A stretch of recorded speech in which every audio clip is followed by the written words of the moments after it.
Okey, kita dah live dalam FB ya. Tapi kita tunggu dulu sahabat-sahabat yang lain masuk. Okey. Seperti yang kita janjikan pada malam ini ya. Sekali lagi kita akan live Bora Arca. Okey, kita akan live Bora Arca malam ini untuk episod yang ke-7 Kita akan mula episod ke-7. Kita tunggu sahabat-sahabat kita masuk. Hamzul, thank you very much. Dindira ada, Sirajuddin Malam ni agak istimewa kita, saya sengaja tak intervene dulu sebab saya nak kongsi lah setting malam ni, setting merdeka setting merdeka, okey. Setting merdeka ni ialah sebenarnya bulan merdeka ni minggu terakhir sebelum kita menyambut kemerdekaan dan saya menyahutlah apa nama seruan untuk mengibarkan bendera So sahabat-sahabat FB kita akan mula sebentar ini sesi warm up.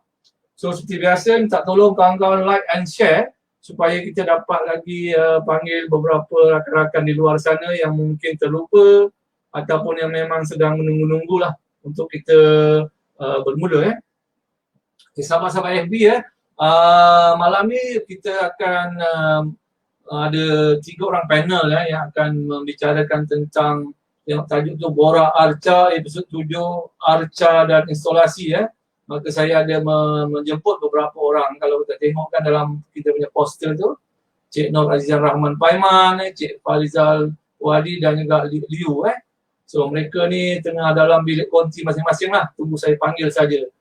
Saya nak share sikit mungkin bulan-bulan merdeka ni saya teringat lah zaman-zaman sekolah dulu kita menghafal rukun negara ni satu isu juga Sebelum kita mula ni saya mungkin masih ingat lagi tak semua sahabat-sahabat FB kita kadang-kadang angkat tangan gitu kan maka kami rakyat Malaysia berikrar akan menumpukan seluruh tenaga dan usaha kami untuk mencapai cita-cita tersebut berdasarkan atas prinsip-prinsip yang berikut. Pertama, kepercayaan kepada Tuhan, kesetiaan kepada raja dan negara, keluruhan perlembagaan, kedaulatan undang-undang, kesopanan dan kesusilaan.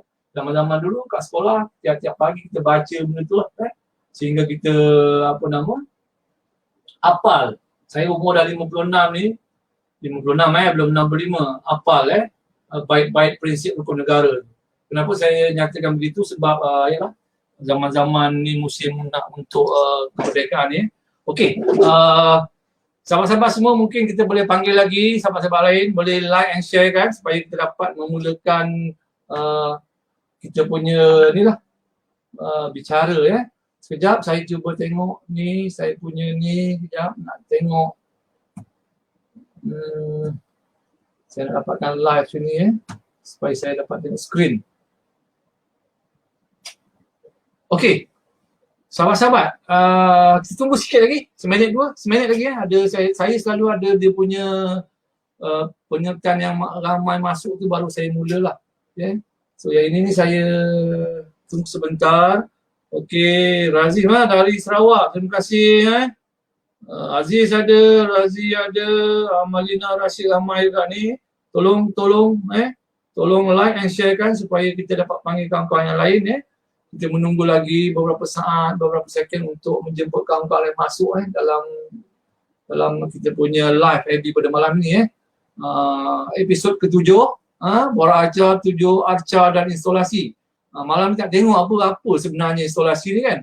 Apa dia perkaitan antara Arca dan instalasi ni. Kita boleh dengar daripada pakar-pakar yang kita jemput untuk memberitahu kita maklumat-maklumat tersebut Okey. Alright, lagi dua saya nak tunggu 2. Saya selalu ambil kira-kira macam tu Lagi 2 second saja. Okey. Alright. Okey. Kita mulakan dulu. Saya nak share screen, ada sedikit historical ataupun sedikitlah gambaran untuk apa yang kita kata Arca, macam mana perkembangan di negara kita sikit lah saya nak sharing, mungkin boleh berguna kepada sahabat-sahabat FB sebelum saya panggil untuk segmen bicara saya nak tunggu segmen ni dulu. Okey. Saya nak sharingkan hari ni Secara mudahnya saya nak bagi tahu Arca tu, Barbara Harbor ni Arca tu dulu dalam bentuk yang single ramai buat dulu zaman-zaman dulu buat single Lepas tu bila semakin maju pemikiran artis pun bergerak, assemblage lah, resemble lah, Picasso ambil satu handle basikal dengan tempat duduk basikal dan cantumkan jadi Arca. Dia depan sikit, mula satu bentuk saja. Carving dari satu bahan, dia satu bentuk. Michelangelo buat macam tu, Barbara buat macam tu kan. Tapi lagi modern lagi pemikiran artis dah tak puas. Mereka nak bermain dengan ruang yang nyata, ruang yang betul. Kalau dulu ruang di sekitar sculpture saja, tapi dia nak pergi ruang set spesifik contohnya kan. So yang akhir tu dapatlah installasi tu, installation contohnya macam mana pada saya pergerakan dia boleh berlaku saya lihat secara mudah macam itulah. Tu perkaitan kenapa saya bawa Arca dan instalasi Arca simple, dia bergerak-gerak dia jadi instalasi berdasarkan period tertentu Okey. Yang ni bersama ni dari sahabat kita daripada Indonesia, Anu Supati. Kalau dulu tengok karya-karya berbentuk single object tapi bila dia berkembang, di assemble, akhirnya dia pergi kepada satu objek-objek yang banyak instalasi. Itu perbezaan mudah lah. Single objek Arca, instalasi dia pergi menyusun banyak-banyak objek Very narrative sebenarnya instalasi ni itu sikitlah pemahaman dia. Okey, kat Malaysia ni kita dah wujud lama juga, tapi mungkin pada ketika itu istilah instalasi tidak berlaku Di Kian Seng dengan pemain poker permainan poker dia dah buat dulu bakat muda sezaman 1975 dia menang dia installkan beberapa tapi masih tak panggil pun installation tak ada istilah tu Arwah Zakaria Awang, Our Sifu, okey, dengan install menggantung biji timah dan tali-tali installkan Ar-Rahman Ar-Rahman. Okey, yang ini Pudin Amin Ali di Catur Pulau Widong tahun 1980. Ini dia rekonstruk balik lah Okey, juga instalasi awal Zulkifli Yusuf 1988 berkembang ini dah jauh berkembang ketika ini mula nak bergerak dengan lebih laju lagi Tajin Kuan antaranya 1990-an ni satu period sebenarnya di mana instalasi begitu berkembang sehinggalah this one is Salon Malaysia 1990-91 instalasi diiktiraf begitu besar ketika inilah lahirnya kita punya para seniman yang melahirkan installation dan ketika itu juga ada electronic art kan, lepas tu keluarnya tahun-tahun 2000 media baru dan sebagainya. So itu lebih kurang kalau nak detail panjang ceritanya. Itu dia Jadi saya fikir untuk meneruskan gambaran apa itu acara saya ingin menjemput ahli panel kita yang tuan-tuan dah tahu semua. Terima kasih sahabat-sahabat yang masuk saya nak menjemput saudara pertama Sebelum tu tuan-tuan dan puan-puan, saya ulang sekali lagi mungkin ini sahabat kita Eric Aram still lagi dengan kita, Halo Telco di mana aja walaupun dalam konteks yang kecil tapi saya amat bersyukur lah ada kawan-kawan yang support saya, yang penting support dia Terima kasih Eric kalau tengok terima kasih. Okey, saya jemput Cik Nur Azizan Rahman Paiman untuk masuk. Assalamualaikum warahmatullahi sahabat. Waalaikumsalam warahmatullahi wabarakatuh. Sihat Alhamdulillah sihat. Okey, terima kasih dapat join program malam ni Okey sebelum kita bermula kita panggil dululah panel yang kedua Saya nak persilakan sahabat kita juga yang lahir dari UPSI Liu Qinghua Liu. Halo Liu. Ya doktor. Doktor. Apa khabar Liu? Sihat Ya sihat doktor, apa khabar? Alhamdulillah sihat Terima kasih dah dapat join dalam sibuk-sibuk sekarang dengan student sempat bagi masa untuk join Borak Arca Okey Liu thank you very much. Okey, sahabat-sahabat yang ketiga saya menyemput artis muda yang sedang hangat sekarang ni orang muda kan, dah tua macam Paiman dengan saya ni Okey. Farizal Ya saya. Assalamualaikum warahmatullahi wabarakatuh. Farizal sihat Sihat. Belakang tu dah macam bengkel kereta ke apa, banyak sempana tu. So semua sihat Kena sihat. Oh hebat Prof Okey. Bagus so, sahabat-sahabat luar terima kasih dapat tengok live ini. Kita telah menyebut 3 orang ni yang saya rasa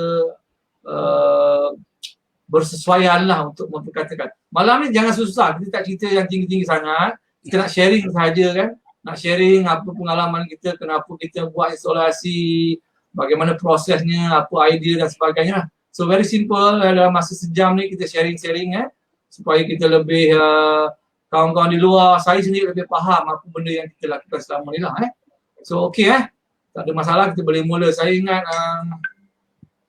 Paiman kot Paiman kita panggil Paiman lah, sahabat lama saya, sama-sama belajar, sekarang dia artis terkenal dengan membawa medium yang kalau dulu kita takut tapi medium isolasi ni dia rasa lebih puas. Saya fikir Paiman lebih puas menyatakan sesuatu dengan medium isolasi lah dibandingkan saya dengan Arca. So Man, yang pertama Man, mungkin ini untuk semua panel tapi saya tunjukkan pada Paiman.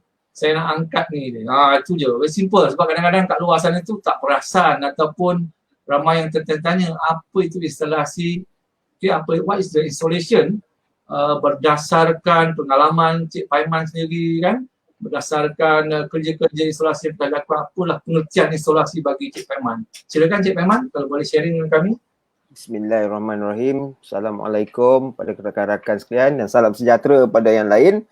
Okey, saya rasa saya lebih gemar ataupun pada pandangan peribadi saya, seni instalasi merupakan suatu teknik saja. Dia bukan suatu seni yang boleh berdasarkan daripada arca ke apa. Itu bagi saya tidak sesuai sebab arca, sculpture, kalau kita tengok dalam kamus Oxford pun dia sculpt, teknik meluak, memahat kan. Dalam installation dia segala-galanya ada. Dia tidak bersifat kekal dengan suatu bentuk yang bersifat pegun. Okey. Jadinya dalam seni instalasi ini dia bagaimana kita bermain dengan ruang. Okey. Pada ketika dahulu, dia sebenarnya bermula lebih awal sebelum kata namanya digunakan pada sekitar tahun 1970-an di barat dan kita gunakan pada tahun 1980-an.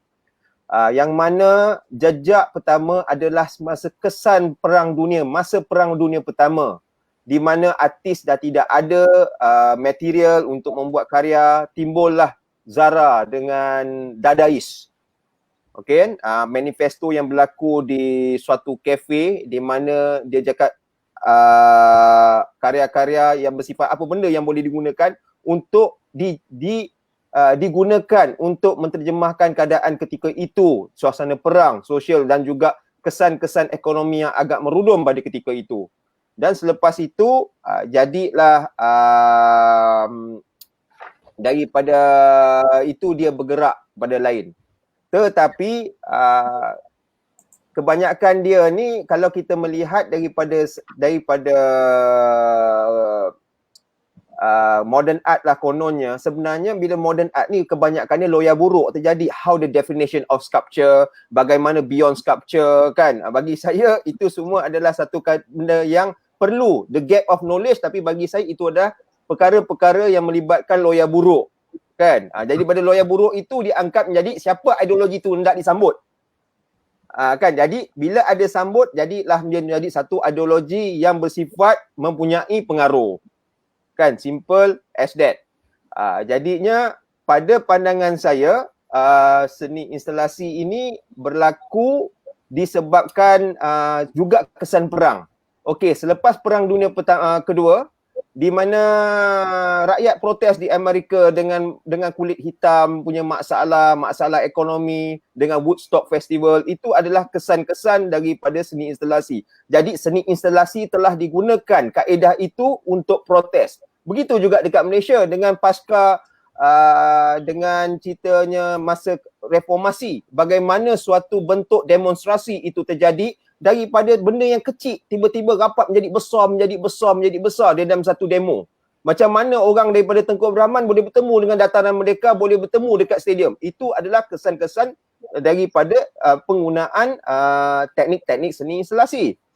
Okey, itu pada pandangan peribadi saya. Okey, kalau di Malaysia di Malaysia kalau kita melihat instalasi ini telah dipromosi oleh mereka-mereka yang pulang daripada dapat didikan daripada barat, okey. Tapi sebelum tu pun sudah ada. Sebab semasa selepas Perang Dunia Kedua yang mana Malayan Union dibuat untuk dipropose. Kan? Lepas itu jadilah orang Melayu protes dengan adanya ditapah dengan bawa spanduk. Itu je happening. Sebab installation salah satu dia adalah happening art. Dia ada performance art. Kemudian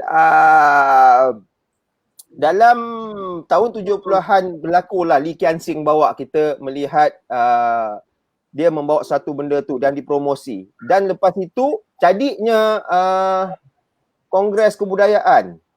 Okey, Kongres Kebudayaan, tiba-tiba tertimbullah mystical reality. Mystical reality timbullah found object untuk disusun untuk dijadikan installation art. Dan pada ketika itu tidak digunakan istilah tu juga. Dia diletak di dalam premis conceptual art. Ya. Kan? Found object dia jadi macam tu. Kemudian pada seterusnya pada ketika tu Salim Benjonet pun kencing, dia cakap benda kencing dekat pasu. Itu pun happening sebahagian daripada installation art. Installation art akhirnya berkembang, terjadinya dimasuk dalam satu premis Ruzaika. Jangan lupa Ruzaika Omar Basri dulu buat installation ya. Kita jangan lupa daripada orang-orang daripada Ruzaika, lepas tu Ponirin, lepas tu Zakaria Awang yang bawa benda tu. Kemudian lepas tu diikuti seterusnya oleh Profesor Zulkifli Yusof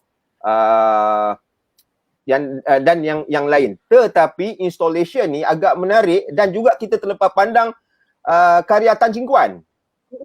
Dan kita melihat pun masalah Tan Ching Kuan pun macam dipadam history dia dalam installation art, di mana dia tak ada collection dia dekat balai pun tentang installation dia. Kan? Jadi installation art Tan Ching Kuan itu pun tidak boleh dipandang rendah dan dia juga mempunyai suatu bentuk yang agak protes, tetapi ada kebenaran dia dekat situ. Begitu juga lepas tu work lalang by Wong Hoi Chong. Okay. Jadi proses installation ni dia bergerak, namun dia tidak boleh dijinakkan dengan suatu keadaan yang terberhenti. Bila ada ni macam lepas tahun pertengahan 1990-an Hasnul bawa balik daripada New York. Dia membawa kaedah-kaedah terkini pada ketika itu, dan pada ketika itu pun ada juga orang tak setuju sebab dia buat Star Wars orang cakap. Kan? Tapi dekat situlah bermulanya Indah dan lepas tu jadi Unimas. Unimas pun membawa suatu etika dan juga tata cara lain dalam pengisytiharan installation. Lepas tu menarik.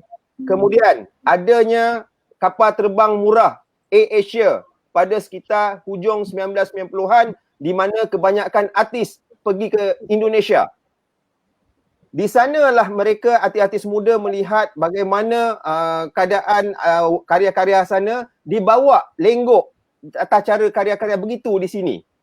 Jadi berkembanglah lagi karya yang mempunyai jiwa-jiwa protes Indonesia di Malaysia. Okey, itu sajalah yang saya dapat cerita. Very interesting ya. So saya fikir historical tu memang dah macam itulah ya, menarik juga Okey, saya nak pergi kepada Liu. Masih lagi tentang Lipinus tadi, saya nak tengok bagaimana pula pada pandangan Liu, installation yang Liu buat itu, adakah dianya satu perkara yang nak dikatakan terlalu baru atau bagaimana Liu? Definisi Liu ni. Silakan. Okey, selamat petang dan salam sejahtera kepada semua, kepada rakan-rakan, panelis, speaker dan juga rakan-rakan lukis yang berada di live Facebook Dr. Rosli Zakaria. Okey, bagi saya seni instalasi ni sebagai satu seni yang cuba menggabungkan kesemua bidang seni halus Bidang seni itu terdiri daripada saya rasa 5 yang utama, iaitu yang pertama drawing, yang kedua painting, yang ketiga printmaking, yang keempat mixed media. Mungkin yang kelima tu mungkin sculpture lah, ya, sculpture, mixed media tu semua. Jadi instalasi bagi saya gabungkan ke semua bidang seni halus tersebut lah, ya. Saya rasa instalasi pada konteks zaman sekarang, ya, dia lebih luas sebab saya pun sedang belajar dengan Cik Taiman lah. Tadi dia tiba-tiba dia bagi banyak ilmu kepada saya. Walaupun saya dijemput untuk beri ilmu, sebenarnya saya juga belajar ilmu di sini. Sebab semua ni pakar-pakar sangat senior, ya, pelukis-pelukis yang sangat senior macam Cik Taiman, ya, Dr. Rosli, Cik Farizal tu semua. Saya yang paling muda. Sebenarnya saya pun rasanya paling tak layak lah kalau nak berbincang pasal instalasi sebab kesemua lebih hebat daripada saya, ya. Tapi saya cuba bercerita pasal mengenai apa yang saya faham, ya. Dan kebetulan saya belajar di UPSI, saya belajar terus dengan Prof. Zulkifli Yusof, ya. Dia merupakan saya punya mentor utama lah, ya. Di samping tu lecturer saya yang pernah mengajar saya acak seperti Dr. Halim, ya, Prof. Madya, Dr. Halim Husin, dan juga secara tidak formal saya juga belajar dengan Dr. Zainuddin Abidin Hazir, ya. Kesemuanya sebenarnya graduan daripada UiTM, ya. Jadi saya boleh dikatakan saya 99% saya bukan masuk ke UiTM, tapi sebenarnya saya 99% diajar oleh pensyarah-pensyarah saya yang bergraduate daripada UiTM, ya. Jadi masuk balik ke tajuk instalasi. Kalau dengar perkataan installation, kalau saya cakap dengan kawan-kawan saya yang bukan seni, dia cakap installation apa benda? Kamu nak install install sesuatu lah, ya. Nak install tangga ke, nak install meja ke, nak install painting ke, itu installation. Jadi dalam konteks installation dalam perbincangan kita pada petang ini sebenarnya installation art, ya, dia gabungkan ke semua bidang seni halus, ya. Jadi dia lebih rancak lagi kalau jika digabungkan dengan performing art, dengan kesemua reaksi seperti protes lah, ya. Sebab benda ni sebenarnya sudah wujud lama, cuma di Malaysia tu kurang famous lah, dan lebih lagi karya-karya instalasi susah di collect oleh kolektor biasa, ya. Jadi bagi saya instalasi juga terbagi kepada dua section lah, iaitu installation di dalam galeri ataupun installation di site, ya. Seperti yang sedia maklum, ramai orang tahu bahawa macam kalau tak silap Prof. Arifin Ismail dia pernah buat site installation, Profesor Zakaria Awang saya pernah dengar juga dia banyak buat site installation di pantai dan sebagainya. Jadi benda-benda ni sebenarnya sudah wujud lama, ya, mungkin dalam 70-an 80-an. Cuma benda-benda tu tak betul-betul diangkat lah, diangkat pada zaman tersebut, sampailah ke mungkin 90-an ataupun hujung 80-an di mana Prof. Zulkifli Yusof, ya, dia betul-betul serius dalam menghasilkan karya-karya instalasi. Jadi saya rasa saya amat bernasib baiklah, ya, sebab saya dapat belajar terus dengan Prof. Zulkifli, dan pada waktu sama tadi Dr. Rosli ada papar beberapa karya Prof. Zulkifli. Bila saya tak nampak karya tu, saya terus shoot, terus sebab Prof. Zulkifli dia banyak bersembang dengan saya, ya. Saya dengan dia sangat lama, dalam 4 tahun. Jadi saya rasa saya ternampak karya tu, dia selalu sebut nama Cik Paiman lah, ya. Nama Cik Paiman dulu selalu bantu dia sebagai assistant dia pada masa tu. Sampailah saya pada mungkin 10 tahun yang lepas, saya ternampak dengan CV-nya, dan saya juga ada seorang rakan senior saya, namanya Nonik Man, ya, Abang Man. Dia juga pergi ke Singapura, ya, di NUS Museum untuk pasang karya instalasi The Power One, ya, The Power. Jadi dengan sendirinya dapat rasa, dapat pegang, dapat melihat dengan sendirinya. Walaupun Singapura agak strict, dia tak bagi pegang karya tu, tapi kita pasang, kita dapat pergi tengok, boleh buat macam-macam dekat karya dia lah. Jadi saya rasa benda tu sangat bernilai untuk saya lah. Sebab orang kebanyakan orang cuma nampak melalui gambar, tapi saya dengan rakan-rakannya dah ada peluang untuk pegang sendiri, untuk lihat sendiri dan dekat karya instalasi Power One tu, ya. Jadi itulah yang saya boleh berkongsi, dan saya pun tak tahu apa nak cakap lagi. Saya rasa saya serah pada Dr. Zulfi. Ya. Alright. Okay Leo, thank you very much. Banyak cerita tu, tak boleh cakap dia, ceritanya banyak. Kat luar sana suruh kita senyum sikit lah memang. Kata serius sangat pula. So kita nak orang muda. Saya ingat banyak input dah Leo bagi ya. Kita tengok apa nama installation dalam konteks yang dinyatakan oleh Leo tadi . Okay, Farizal, mungkin persepsi Farizal sendiri lah. Macam mana installation tu? Silakan. Okey. Farizal. Okey, terima kasih Dr. Rosli. Assalamualaikum semua. Sebelum tu Cik Baman ni cikgu saya kan. Dia dah cerita daripada awal, ada sejarah apa semua kan. So macam semua dah cover sebenarnya. Leo pun dah cerita sedikit disiplin instalasi tu macam mana. So betul juga saya orang nombor 3. Jadi orang nombor 3 ni cakap sikit je lah kot. So kalau ikut saya kan, daripada pengalaman saya lah, kita tengok balik sejarah dia kan. So, macam kita dulu, macam saya kan, graduan daripada UiTM. So memang dalam bidang fine art ni kita pecahkan. Contohnya kalau kata ada bidang print, bidang painting, sculpture kan. And then saya memang majoring sculpture lah kan. Waktu tu saya kat UiTM Anjung, saya masuk dalam bidang sculpture. And then kita masuk tu biasalah pelajar baru, kita tak tahu lagi apa itu instalasi. Yang kita tahu istilah dia sculpture, arca kan. So pada saya mungkin kalau pada peringkat belajar tu mungkin kita boleh pecahkan lah arca, painting kan, printmaking. Tapi pada peringkat yang saya ingat kalau kita dah lepas dari level-level tu, mungkin pada peringkat saya dah tak tengok lagi pada arca ke instalasi, sebab saya berkarya, saya express saya punya idea ke, saya reflektif dengan apa isu-isu, and then cuma arca atau instalasi lah, kita sekarang instalasi ni dia lebih kepada media saja kan, cara kita nak express. Sebab artis kita express kita punya pandangan kita melalui media. Medium kita ialah instalasi. And then yang saya faham, tapi walau macam mana pun susah juga nak cakap, sebab saya dalam bidang majoring sculpture ni. So memanglah bila kita dah graduate, and then of course lah work kita yang kita buat tu melibatkan arca ataupun instalasi je kan. And then saya sebenarnya lebih suka kata saya berinteraksi dengan media yang bersifat 3 dimensi. Macam Cik Paman cakap tadi, instalasi bermain dengan space kan. Kita bermain dengan interaksi audience kan. So kebanyakan macam karya saya lebih suka macam karya saya banyak lebih kepada instalasi lah. So kalau nak kata single form arca tu mungkin ada lah kot 1-2 tu. Itu mungkin zaman saya belajar dululah. Tapi kalau ikut dari apa yang saya dah melalui je lah, saya rasa instalasi ni satu medium saja.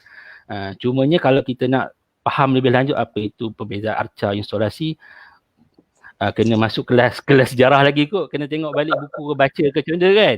Tapi nama pun Borak Arca, jadi kita mungkin definisi itu sebenarnya agak terbatas kepada pemikiran artis tertentu lah. Mungkin kalau Cik Peman dia tengok instalasi tu mungkin pada happening.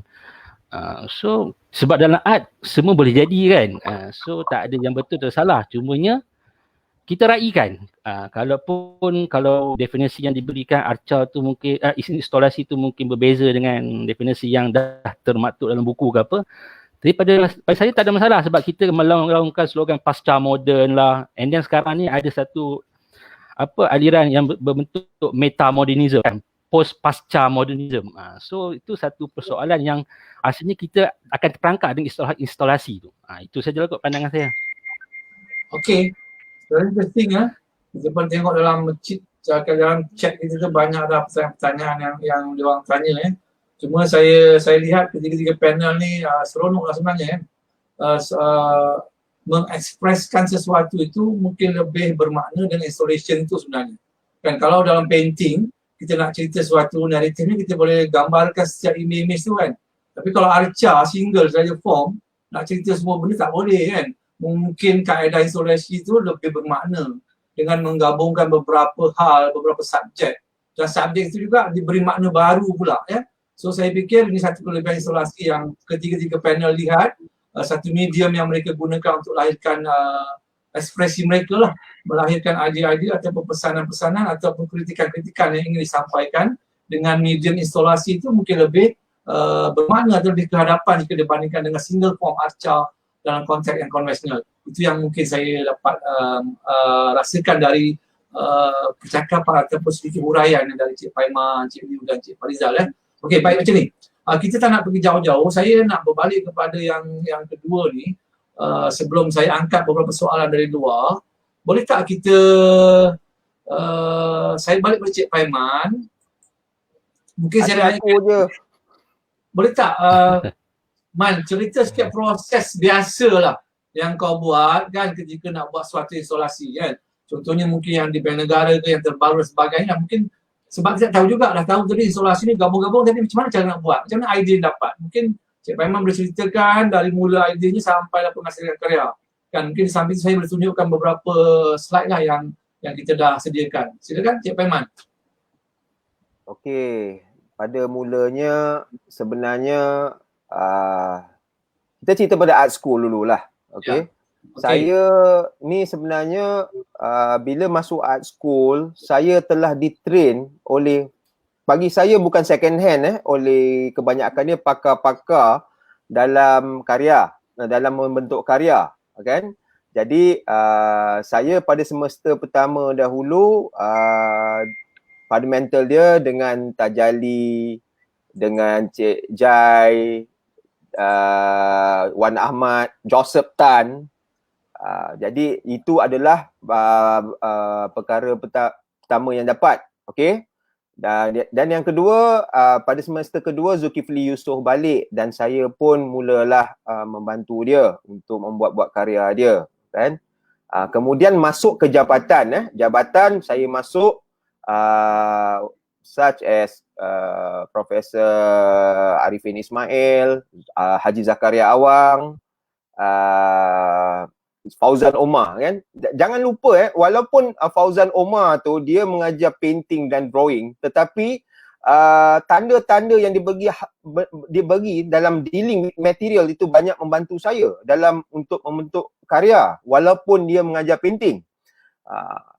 Dan juga pada tahun-tahun akhir saya dekat ITM, Hasnul balik. Jadi dekat situlah saya mendapat suatu komponen bagi saya yang amat bernilai untuk saya membentuk yang saya panggil sebagai modal pertama untuk membuat karya. Kemudian saya pun membuat saya punya hala tuju sendiri apabila saya dah keluar.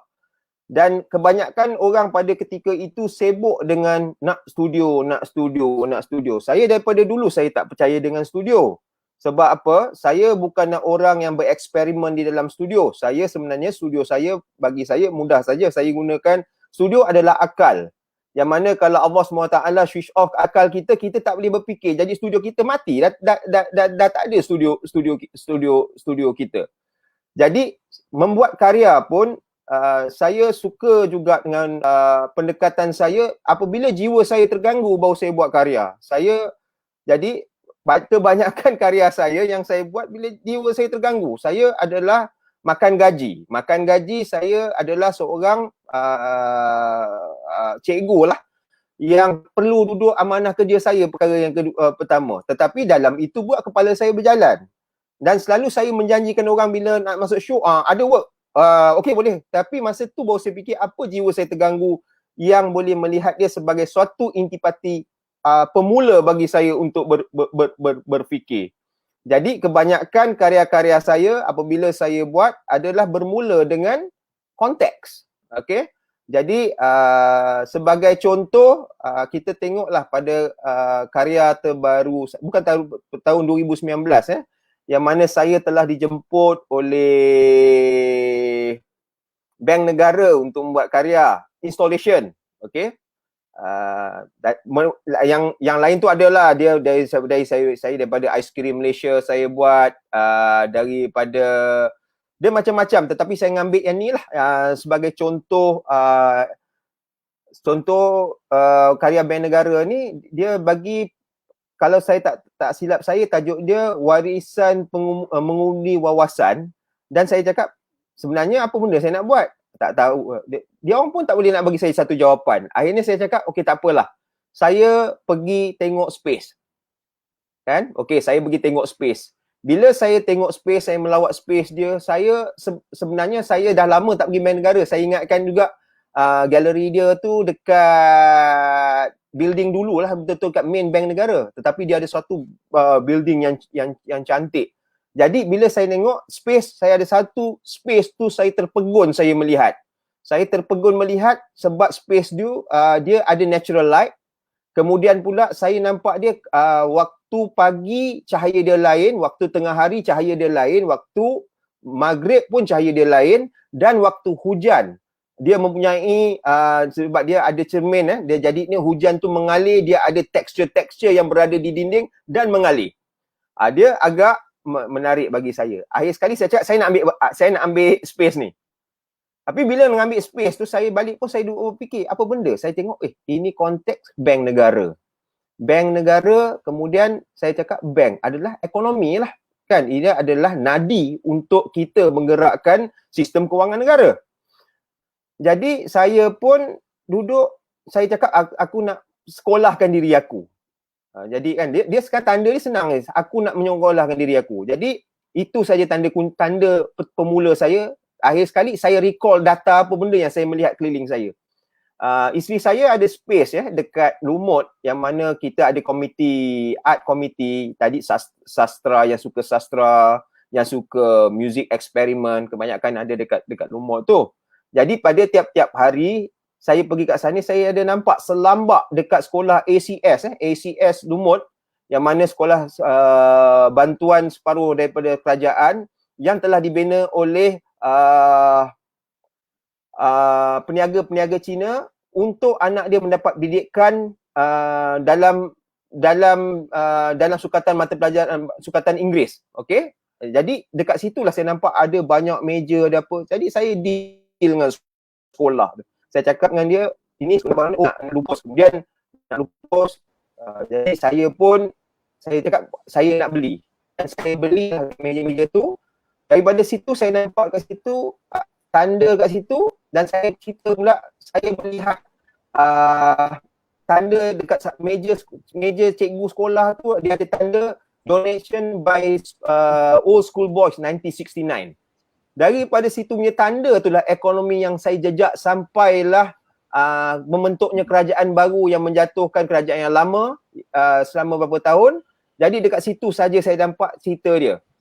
Jadi saya mulalah pergi melihat balik, mengikut daripada pengalaman reflektif saya, apa yang saya suka baca, tapi semuanya berkenaan dengan ekonomi. Kan? Dia jadinya bagi saya, kita tak boleh lupa dan pada tahun 1969 itu juga tabung haji yang mula-mula telah dibentuk pada tahun 1969. Kemudian adalah pula Datuk Harun dengan kes rasuah Bank Rakyat sebab dia ambil perkara tu disebabkan oleh pakai duit untuk bawa Joe Buckner dengan Muhammad Ali, bukan pakai apa pun. Kemudian Carlsberg, kemudiannya adanya Al-Arkam daripada tahun-tahun sekian. Al-Arkam pun saya mengambil dia bukannya disebabkan Al-Arkam tu satu pertubuhan yang haram, tetapi sebenarnya dia adalah pengeluar halal hub yang pertama di Malaysia yang sebelum sibuk dengan buy Muslim produk. Dia adalah yang pertama. Dan juga kat situ kita pun tak boleh tukar dengan figure-figure yang lain macam Goh Chok Tong yang membuat genting Highland, Carlsberg. Jadi saya cerita tentang menjejaki kisah-kisah ekonomi negara. Okay, fine. Jadi bila dah melihat karya tu, akhir sekali saya ingin cari barang, saya terjumpa pula satu pengurup wang punya carta duit forex pertukaran wang asing. Bila dia tengok saya tu, saya teringat tentang ada tarikh itulah bila kerajaan pada tahun 2018 tu telah membentuk The Council of Elders, yang mana dia mengambil pakar-pakar untuk melihat balik apa masalah-masalah negara pada ketika itu berpaksikan pada ekonomi, apa benda. So adanya gambar, saya pun tengok daripada situ, saya cakap, ini boleh ni tengok. Lepas tu saya pun tengoklah, saya teringat gambar Hassan Merican, Robert Cook, Jomo Sundram, dan juga Tan Sri Hassan Merican, kan, dan juga saya letak di tengah-tengah tu adalah suatu metafora kepada chairman dia, yakni Tun Daim Zainuddin. Okey, pada ketika itu saya pun membuat karya dan saya telah ditegur oleh saya perlu negotiate dengan Bank Negara sebab dia tak berapa setuju sangat, walaupun dia tahu cerita apa yang ada, tetapi dia nak tempat tu netral. Jadi dia suruh saya boleh tak negotiate untuk membuat sesuatu pada karya-karya yang agak mengganggu. Sebab macam 1MDB kan, saya 1MDB tu saya mengambil dia bukan pasal kes ni. Setiap kali kerajaan nak membagi duit, jadinya proposal dia bagus. Jadi saya mengambil benda tu. Begitu juga dengan NFC. Saya tidak terlibat dengan cerita-cerita rasuah. Saya cuba cerita bagaimana benda tu boleh berduit. Jadi kenakan dekat keadaan kadang itu. Itulah konsep saya sekolahkan diri saya. Kemudian ada ini kalau cerita banyak ni, saya punya cerita ni banyak sangat, pening kepala nanti. Yang akhir sekali saya cakap okey, dia cakap boleh. Jadi pada masa karya tu ada, saya pun kena tutup lah. Saya tengok macam mana aku nak buat ni.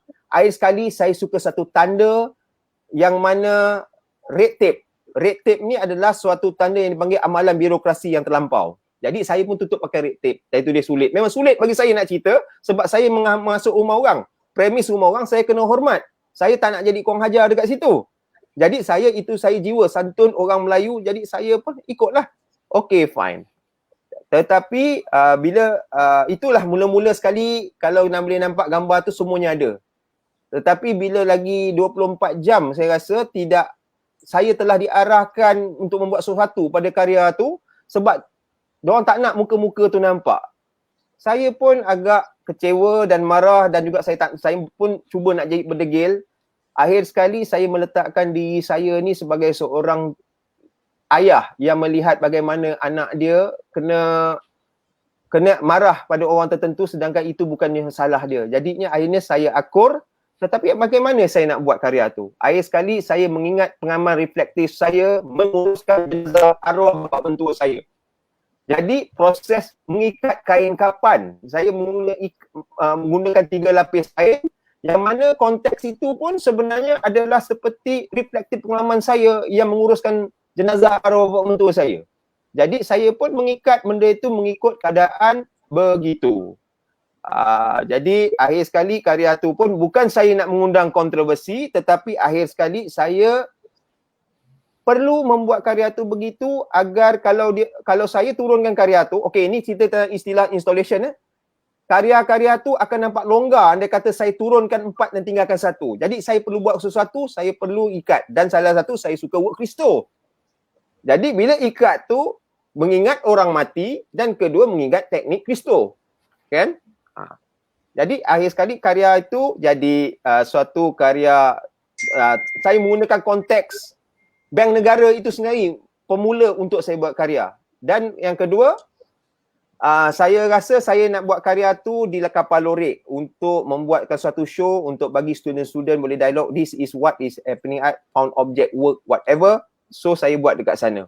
Bila saya buat karya tu dekat sana, akhirnya karya tu saya mengingatkan pada sahabat baik saya yang mana pada zaman student days dia dahulu, arwah Isya, dia membuat karya school classroom. Jadi saya pun pada ketika itu Isya bukan adalah orang yang semua orang suka ya. Kena ingat tu ada yang agak banyak haters jugalah kan. Kadang-kadang among golongan intelek pun sama jugalah kan. So saya pun saya merakamkan tribute arwah tu dalam keadaan begitu naik kat kursi. Dan pada ketika itu pun saya mendapat satu berita yang agak gembira sebenarnya. Karya ini hendak dimiliki oleh suatu institusi penting di negara ini untuk jadikan koleksi. Okey, jadi saya pun okeylah, saya cakap why not saya besok tu cakap apa? Nak merakamlah benda ni sebelum ni, sebab apa saya nak buat lagi proper untuk untuk menceritakan benda ni. Jadi saya cakap apa, saya pun nak cari seorang budak yang ada persona yang saya suka, yang budak yang naik kursi itu adalah budak yang saya suka. Budak yang saya rasa saya ada persona dengan dia, persona dia macam saya dengan Isay. Jadi saya pun merakamkan dan saya perlu melakukan watak seorang guru, seorang yang membenci, seorang yang terlalu benci. Okey, jadi akhir sekali karya itu terjadi dan pada ketika itu karya itu akan diberi nama kisah suatu persahabatan. Okey, tapi akhir sekali karya ni tidak jadi tidak jadi apa yang tertera. Akhir sekali bila benda tu terjadi, saya rasa karya-karya ni kena buat urgency, saya nak kena buat awal. Jadi saya pun akhir sekali membuat solo exhibition dengan nama karya ni ditukar menjadi Aku Ini Binatang Jalang. Aku Ini Binatang Jalang ini adalah daripada bait-bait perkataan yang ada di dalam puisi Aku oleh Khairil Anwar, seorang penyair yang mati muda, macam arwah Isay juga, dia mati muda. Jadi kita ceritakan perkara itu. Itulah akhir sekali karya itu terjadi. Jadi dalam satu karya dia menjadi 4-5 karya dan bagaimana jiwa terganggu akhirnya menjadi satu karya lain. Dalam karya saya dia mempunyai komponen bentuk, dia ada komponen arrangement, dia ada bentuk dia akan berubah tempat tetapi saya bukan buat sekolah saya sekolahkan diri saya sendiri daripada satu perkara ke satu perkara. Itulah karya saya dan dalam komponen karya itu dia ada 1D, 2D, 3D dengan 4D. Itu sajalah yang saya boleh cerita tentang karya tu. Okey. Terima kasih Cik Paiman. Ada kontroversi sikit, ada sikit kenikmatan, ada sedikit suka duka. This is interesting because Cik Paiman dikatakan tak ada studio tapi dia ideanya lahir daripada jiwa yang tertekan. Biasalah artis ni, orang-orang kreatif ni bila ada masalah nak handle masalah tu dia akan melahirkan banyak idea-idea yang kreatif. Dan satu contoh tadi karya instalasi Cik Paiman. Dan saya juga melihat Cik Paiman bukan sekadar membuat satu instalasi yang pegun begitu. Dia mix dengan performance begitu. Dan instalasi ini juga bergerak dari satu isu ke satu isu, macam cerita berangkai umpamanya, dan juga dia respon kepada ruang. Di kapal lorik contohnya ruangnya berbeza, sembahannya berbeza begitu. Maknanya Cik Paiman menghasilkan satu instalasi yang boleh berubah mengikut sesuatu isu, keadaan dan juga ruang. So itu yang saya boleh simpulkan sedikit daripada Cik Paiman itu. It's very interesting, satu instalasi dari Cik Paiman. Saya nak pergi kat Liu. Mungkin Liu juga boleh sharing lah idea-idea lah, cara kebiasaan idea yang Liu gunakan untuk melahirkan sebuah instalasi sehingga siap satu instalasi itu. Silakan Mr. Liu. Okey, Dr. Husni. Saya sebenarnya pada awalnya saya fokus pada sejarah di kampung halaman saya iaitu di Taiping, Perak. Saya melihat kembali sejarah Taiping lah, bermula daripada Pelombongan Biji Timah yang memang terkenal di seluruh Malaysia. Okay, jadi dari situ banyak baca buku sejarah, jadi keluarlah ada pelbagai peristiwa ataupun peperangan di antara beberapa kumpulan kongsi gelap. Jadi dari situ saya melihat kalau kongsi gelap dalam konteks dulu mungkin dia orang wujud dari segi untuk menjaga peluang pekerjaan untuk komuniti ataupun masyarakat Cina. Jadi pada waktu sama dia juga bertindak sebagai satu kumpulan untuk menjaga segala masalah sosial ataupun ekonomi.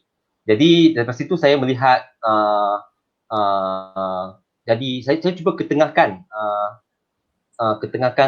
kongsi gelap tu dalam konteks zaman sekarang. Okey, ini mungkin kali ini boleh pause sebentar.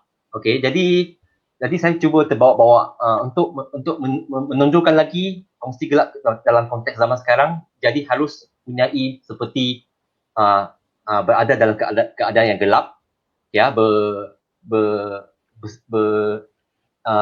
disebahkan juga dengan lampu-lampu yang berkelip-kelip lah. Jadi dekat sini walaupun karya instalasi ini bersifat statik, tetapi lampu-lampu tersebut dia boleh dikawal oleh electronic device, ya,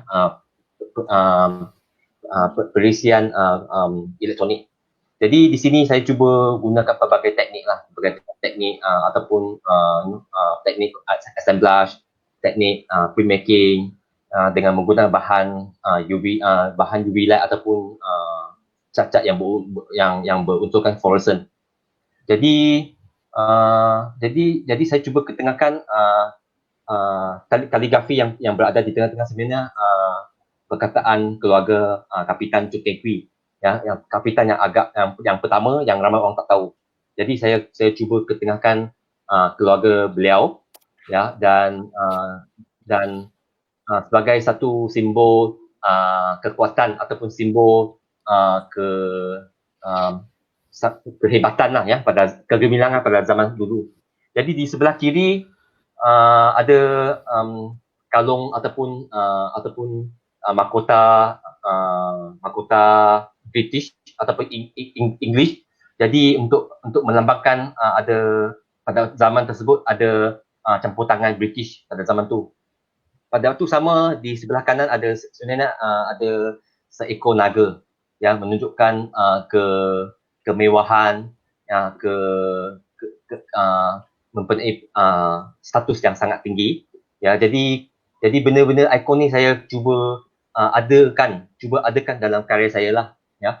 Jadi selepas beberapa tahun saya fokus pada siri typing ataupun Kapitan Choo Keng Kwee. Jadi saya beralih ke karya-karya yang seterusnya lah, yang mungkin Dr. Husni boleh pergi slide yang seterusnya. Ya, ini karya ni juga ada kaitan sama, kalau lihat dengan teliti kaligrafi dia sama seperti yang karya yang sebelum tu lah, ya. Perkataan tu sama melambangkan keluarga Kapitan Choo Keng Kwee, ya, di mana dekat sini saya cuba menggunakan karakter chess, ya, chess ataupun catur Cina di belah kiri dan belah kanan, ya. Jadi catur-catur tersebut saya cuba menjadikan dia sebagai relief lah, ya, cuba membentuk dia menjadikan timbulan. Jadi daripada sini saya bukan saja cuba untuk mengetengahkan persembahan yang flat, tapi saya cuba untuk jadikan dia sebagai satu permainan, ya, permainan ataupun satu perjudian, ya. Mungkin perjudian lah, sebab dulu banyak berlaku perjudian di kalangan masyarakat Cina pada zaman dulu. Jadi itulah yang saya cuba ketengahkan, dan mungkin Dr. Lucy boleh pergi slide seterusnya. Okey, jadi apabila saya dah buat karya typing atau berlarut, ya, dalam lebih kurang berbelas tahun, jadi saya cuba saya secara tiba-tiba lah, ya, saya berhijrah daripada Tanjung Malim ke Rawang, yang saya pada ketika itu saya berkongsi studio dengan seorang rakan yang juga sahabat karib saya lah, yang saya anggap dia sebagai abang. Nama dia Encik Muhammad Ismadi Salihuddin. Dia orang Pahang, ya, dia orang Pahang, orang Kuat Pahang. Jadi saya pun ikut dia lah, ya, ikut dia balik ke Udong, dan pada ketika itu beliau sangat asyik, ya, sedang buat rumah ataupun studio buluh katanya, ya. Dia nak buat art space, dia ada tanah, sebidang tanah dekat situ, dia nak buat art space, dia nak pakai buluh untuk buat rumah, buat studio dia. Jadi saya di situ hujung minggu dan beberapa minggu lah ya, agak ada banyak kali lah. Tapi saya tiba-tiba terfikir, kenapa banyak serpihan ataupun balance buluh daripada raut tu apa kata saya buat sesuatu lah daripada duduk situ boring, tak ada kerja nak buat, setakat nak teman dia je. Jadi saya pun buatlah karya, cuba buat guna serpihan buluh tu, saya cuba buat collage lah ya. Pada awalnya nak buat collage sebab saya juga, walaupun saya tidak dapat saya bukan major sculpture, disebabkan oleh ramai pengaruh guru-guru saya yang terdahulu yang terdiri daripada sculptor. Jadi saya pun terbawa-bawa lah ya, kita kurang gemar untuk menunjukkan suatu permukaan yang flat. Jadi kita cuba mengolah permukaan tersebut menjadikan tidak flat ya, dengan menggunakan teknik assemblage dan sebagainya. Jadi wujudlah benda macam ni. Jadi kalau dah jadi benda ni, saya tak tahu apa nak cerita sebenarnya. Saya cuba buat research di internet dan juga baca buku-buku lah. Jadi setelah saya cuba, paling senang lah kan, Google saja. Google check dekat internet, check raup ya, raup ya. Jadi raup sebenarnya sangat terkenal dengan peluang emas. Jadi ramai yang orang tak tahu. Okay, jadi apa salahnya kalau daripada peluang biji timah di larut, saya beralih ke raup ya, di mana peluang emas tu mungkin harus diketengahkan sebab jarang pelukis-pelukis ataupun buku yang cuba mencatat sebenarnya Malaysia juga mempunyai emas. Jadi setelah membuat beberapa kajian teknik yang digunakan untuk perlembagaan emas di raup, jadi teknik tersebut dia gunakan teknik shaft mining. Jadi shaft mining sebenarnya saya pun terfikirlah, mungkin benda yang saya buat ni boleh dikaitkan dengan shaft lah. Yang shaft iaitu amat mungkin gerudi, tetapi gerudi yang bukan seperti gerudi yang sebenarnya.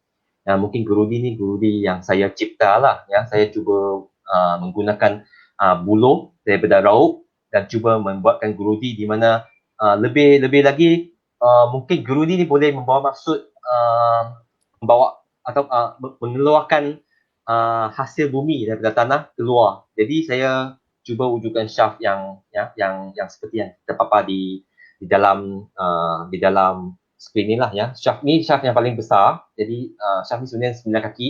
Saya ada juga shaft yang kecil lah. Mungkin Dr. Rosli boleh pergi slide yang terdapat banyak shaft yang kecil. Okay, lagi next. Okay. Yang satu lagi, atas lagi.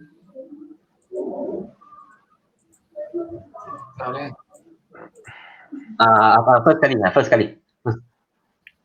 Jadi okeylah. Jadi karya-karya ni dah yang saya cuba ketengahkan untuk pertandingan ataupun pameran lah di Balai Seni Negara.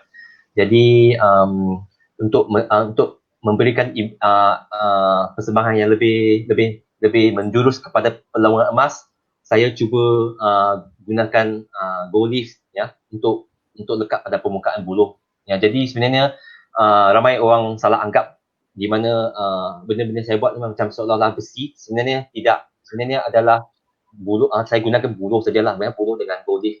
Itu sajalah yang mungkin saya boleh berkongsi untuk topik dapat idea dalam karya instalasi. Okay, very interesting Liu sebab Liu bergerak banyak karya-karya beliau berlandaskan idea-idea sejarah atau historical dari tempat dia sampai ke tempat semadi lepas ni kena buat musangking pula pergi ke apa nama Ulu Dong semadi Okey, baik, kita jangan buang masa nak pergi kat Farizal mungkin Farizal boleh juga sharing sedikit bagaimana proses Farizal berkarya dari ada sampai mungkin boleh saya akan tunjukkan satu dua contoh karya yang terbaru. Silakan Farizal. Okey, terima kasih ya. Berkenaan dengan karya saya ni, kalau dalam proses saya dalam proses hidup saya lah, ada 2 fasa lah. Pertama, kalau kita tengok tadi Cik Paiman ada cerita pasal bagaimana dia dapat first hand daripada cikgu dia kan. And then saya dapat second hand daripada cikgu saya, Cik Nur Azizan Paiman. So apa yang saya diajar waktu belajar dulu, seorang seniman ni, artis ni, kita kena berpandangan secara kritikal kan, kritis. So lagi-lagi dalam bidang arca ni kan, so bagaimana kita ni diajar melihat objek yang mempunyai konteks yang tertentu kan, cara penyampaian kita macam mana daripada objek yang kita pilih lah kan. So memang artis kena kritikal lah. So and then sekarang ni saya dah masuk fasa, saya kebetulan sekarang tengah dalam pengajian practice base. So kalau kita tengok pengajian practice base dengan fasa sebelum ni sebenarnya lebih kurang sama saja. Cumanya dalam proses fasa saya buat pengkajian sekarang ni, saya nak cuba generate satu ilmu yang mana kita boleh sharing dengan masyarakat lah kan. So kalau ikut karya saya yang Dr. Suri boleh tunjuk kot dalam slide, ada tak? Okey, sebentar. Okey, untuk karya saya di yang sebenarnya saya tak boleh cerita banyak pasal karya ni sebab kebetulan malam esok akan ada opening dengan art talk berkenaan dengan karya ni lah. Tapi kalau lagi macam saya, macam Cik Paiman juga, sebenarnya proses penghasilan karya instalasi ni dia tak macam, dia beza sikit lah. Kalau kita tengok contoh macam arca, mungkin kita boleh rancang, kita boleh sketch, and then dia mungkin dalam dalam kecil ruang objek yang kecil kan. So mungkin kalau kita buat di studio, and then kita boleh bawa masuk studio, masuk bilik galeri pameran. Kalau macam karya saya ni, saya pun sebenarnya saya dah ada satu idea untuk saya buat, sebab inilah saya reflect dengan saya punya research lah. So perkara pertama, saya dah cuba buat satu sketch, idea drawing apa semua lah. And then bila saya pergi ke kapal lorek tu, saya tengok idea saya ni agaknya macam tak berapa nak sesuai dengan komposisi yang saya rancang. So itu bezanya instalasi. So maknanya orang instalasi ni dia kena faham tentang contextual lah. So dengan ruang kan, sesuai tak perancangan kita dengan idea yang kita cuba masukkan kan. So kalau saya boleh sharing sikit lah, karya ni sebenarnya reflect kepada isu, kebetulan saya tengah buat study berkenaan tentang kontrak sosial. Sekarang ni dah masuk bulan Ogos kan, bulan kemerdekaan, so agak dia macam kena lah juga kan. So ini lebih kepada kalau ikut dalam proses saya, dalam research saya ni, ini karya ni ialah fasa pertama saya lah kan. Cumanya saya tak boleh cerita banyak sangat sebab ni kalau nak dengar apa ceritanya kena datang esok malam di kapal lorek, 8:30 malam macam itulah. Tapi yang pastinya kalau sebagai seorang seniman yang terlibat dalam bidang penghasilan karya ni, macam saya cakap tadi, perkara pertama kalau macam orang kata orang 3D kan, keutamaannya dia kena faham tentang objek dan meaning lah apa yang cuba nak bawa kan. So macam saya ni, saya buat karya yang bersifat instalasi.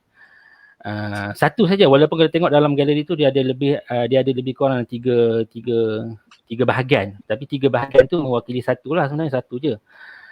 Cuma penceritaan tu lebih pada berkisah pada cerita-cerita tentang sejarah-sejarah inilah, sebab research saya berkenaan kontrak sosial, so cerita pasal historical bagaimana macam British, itulah yang kalau boleh datang ke kapal lorek sangat cantik sebab boleh tengok, and then saya boleh cerita sikit lah sebab saya tak boleh nak cerita banyak sangat malam ni sebab esok saya nak cerita lagi sebenarnya. Kena marah pula kan. Kena marah pula. So sekarang dengar tiga-tiga panel kita cerita pasal proses pakai idea, lepas tu proses penghasilan karya. Maknanya instalasi ni bukan bergerak seperti bergerak seperti dasar membuat arca yang boleh idea itu dibawa terus ke dalam konteks galeri. Dia sebenarnya, saya pun faham, dia mesti melihat konteks ruang itu sendiri, site spesifiknya sendiri bagaimana. Kalau contohnya kalau kita tengok siapa nama Robert Smithson kan, tepi pantai konteks berbeza kan. Di tepi ni konteks berbeza. This is yang interesting lah. Saya nak angkat beberapa pandangan atau soalan daripada sahabat-sahabat kita. Saya mungkin angkat satu soalan ini. Mungkin boleh kita respon, Cik Paiman dan sebagainya respon sejak saya tengok. Okey. Yang ini saya nak tengok Anwar lah. Ni. Ya, okey. Yang ini ni. Dia Anwar bagi pandangan kebanyakan karya yang bertaraf Trinali kan, seakan menjurus kepada arca dan instalasi kan. Mohon penjelasan ahli panel. Saya fikir tak payah Benali pun kita pergi yang contemporary show dekat Malaysia sendiri pun saya tengok karya-karya yang agak fundamental dah agak bukan ke belakang tapi jarang kan. Macam saya kata tadi, mungkin salah satu ciri instalasi lah lebihnya kepuasan untuk kita ekspres sesuatu kan. Mungkin dia berlaku lah. So mungkin pandangan sahabat-sahabat, saya mula dengan Cik Paiman. Bagaimana pandangan Cik Paiman ni? Dia orang dah suka buat acara instalasi, dia kata. Kalau yalah, karya-karya yang bertaraf Benali atau Trinali ni. Macam mana Cik Paiman? Silakan. Kalau ada idea. Kebenaran dia ada dekat situ sebenarnya. Okey. Sebenarnya itu bukan masalah kita, itu masalah apa sebenarnya perancangan curator yang datang. Kan? Itu bukannya perancangan daripada artis. Macam saya dipilih, bukan saja pernah, ada juga yang kadang-kadang drawing saja dipilih, kan? Satu, kadang-kadang pun dia tengok installation yang bagaimana. Okey, ini saya cerita pengalaman saya, macam pada Fukuoka Trinil dulu, dia memilih karya saya disebabkan oleh konteks tema pada ketika itu. Jadi dengan tema itu dia nampak saya sesuai dengan keadaan itu, bukan ikut pintu belakang. Saya dapat apa yang saya dapat ni bukan ikut pintu belakang, kan? Jadi diorang punya panel yang melihat karya ini sesuai dengan tema yang dibawa. Jadi begitu juga di Singapura. Dekat Singapura pun sebenarnya The Mirror of Atlas tajuk dia, dan dia bila tajuk dia suruh saya buat proposal dan dia memilih saya disebabkan attitude saya dengan saya punya karya. Saya mula-mula merancang untuk membuat karya yang bersifat tidak berinteraktif, tetapi dia memilih saya disebabkan ada unsur-unsur interaktif dalam karya saya. Jadi saya kena pindah memikir perkara yang lain untuk membuat karya tu. Jadi dekat sini bukannya datang daripada artis saja, dia sebenarnya institusi itu sendiri dan perancangan mereka untuk karya bagaimana untuk dipilih untuk pameran itu. Itu sajalah yang saya boleh cakap. Ya, okey. Sedikit Paiman, sekejap nak respon. Saya ada satu soalan dari Eri ni, saya angkat teruslah sebab ni berkaitan dengan juga Yang lain, panel lain kita boleh tengok juga. Ni ni Eri, biasalah kau orang buat ni untuk orang seni je faham. Aku suka aiskrim Malaysia, Paiman seni yang membumi. Maknanya karya instalasi yang bersifat ada interaction dengan masyarakat atau komuniti tu mungkin lebih dipahami. Apa pandangan ahli panel? Mungkin Paiman atau siapa boleh respon ni. Kita buat kadang-kadang untuk orang seni je kata. Tapi bagaimana, maksud saya peluang instalasi ni sebenarnya luas kan. Memang buat aiskrim Malaysia tu kat Singapura je Benali dia buat apa nama macam kafe kan. Mungkin itu lebih dekat. Macam mana Paiman? Ingat moderator nak bagi orang lain nak jawab.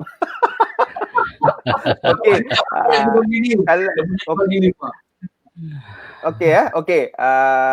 Dia sebenarnya saya ni mudah lah. Kalau cerita pasal karya ni datang daripada jiwa, pada reflektif. Aiskrim Malaysia ni adalah suatu reflektif saya bagai suatu metafora pada ketika itu. Okey. Aiskrim Malaysia pada ketika itu saya buat tu, tajuk dia sebenarnya yang saya dapat adalah daripada mak saya. Mak saya duduk kat rumah flat, kos rendah, peti ais sebab dia duduk seorang dua, lepas tu dia boring, dia buat aiskrim Malaysia untuk bagi budak-budak tu makan. Kan untuk jual sposin kan pada ketika tu. Dan saya suka teks dia tu, mak saya ni sekolah darjah 3 dah berhenti. Jadi dia punya ejaran tu aiskrim. Jadi saya menggunakan tanda mak saya tu sebab saya tengok tu kirim send aiskrim kan. Dan pada ketika itu pun saya ni ini sebenarnya saya dipilih untuk ke sana untuk buat satu art exchange program. Jadi saya memilih benda tu untuk buat karya. Dan saya tengok pada ketika itu dekat Malaysia, painting pada tahun 1990-an tu boom tau. Dia dah mula painting ni orang beli, dah boleh tukar dengan tanah.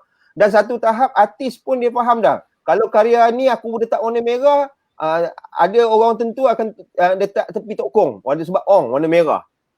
Jadinya macam juga aiskrim. Aiskrim ni color mana yang budak-budak suka, itu yang mak saya buat lebih. Kan kalau hijau, kalau koko. Jadi dekat situ sistem pasaran. Bagaimana sistem pasaran telah digunakan untuk memuaskan hati pelanggan, bukan jiwa kita. Bukan jiwa kita, jiwa pelanggan. Jadinya akhirnya jiwa kita tidak membawa dalam karya tu. Jadi macam saya menggunakan benda itu sebagai color. Jadi orang suka masam, orang suka mana, kita kena ikut lenggok macam mana customer nak. Jadi saya pada ketika itu saya mengkritik pasal masalah orang suka benda manis-manis, dan manis ni tidak bagus untuk kesihatan. Sebab dia boleh menyebabkan kita mati dalam keadaan manis. Okey Tetapi selepas saya balik pada Manchester, saya faham tentang semiotik, saya faham tentang indexical code. Saya mula berhijrahkan karya itu menjadi satu perkara lain. Saya pergi Penang, saya pakai, kalau dekat, saya dah gunakan pakaian supaya indexical code.